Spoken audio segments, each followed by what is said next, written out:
This week we're going to learn system of equations, okay? And under system of equations, we're going to look at absolute values, look at linear equations, linear inequalities. So we're going to start with absolute value. I'm sure since this is not a beginner's class, we have come across something like this, and we often say that the absolute value of x is the same as x. Is the same as x. So this is what we're going to focus on for today.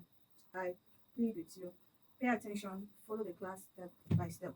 So whenever we talk about absolute values, there are two cases that we must consider. Case one is a situation where the value of x is a non-negative value. That is, it is non-negative. This is different from saying it is greater or equal to 0. It is non-negative, meaning it is not negative. And then this is case one. I said this is case one. Now the second case we're going to look at is when the value of x is actually less than 0.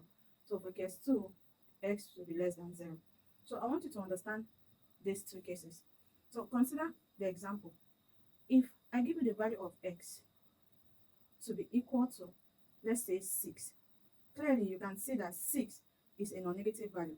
This implies that the absolute value of 6, going by definition, is still going to be 6. And what does absolute value mean? It means the distance between the number and the 0. That is on the number line, the distance between 0 and the number. Did you understand it? So if we're looking at the distance between 6 and 0, sorry, this is 6. We're looking at the distance between 6 and 0, it is still 6. Do you understand it? So if we have our second example, if we are told that we should find the absolute value of 12, 12 minus 0 will still give us what? 12. So this is very common, and this is the one we always come across. But case 2 is saying, if your x is less than 0, you cannot just go ahead and say the value is x. Yes, the answer is going to be x, but how did you get the x? Because someone may be tempted to ask, if I have minus 2, and you ask me to find the absolute value of minus 2, the answer is 2. But how did you get the 2? So anytime the value of x is less than 0, the rule is multiply by minus 1. That is, always multiply the value of x by minus 1. That is, times the value of x by minus 1. So consider that we have minus 2, and we're asked to find the absolute value of minus 2. Minus 2 is the value of x in this case. So this is going to be minus 1 times x. But we said that x is minus 2.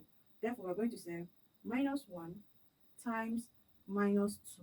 And when multiplication is the operation between two subtraction, it's always changed to positive, and 2 times 1 will now give you 2.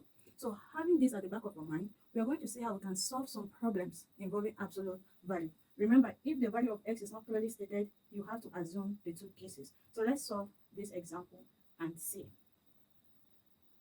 Let's solve some examples and see how far we can go with it.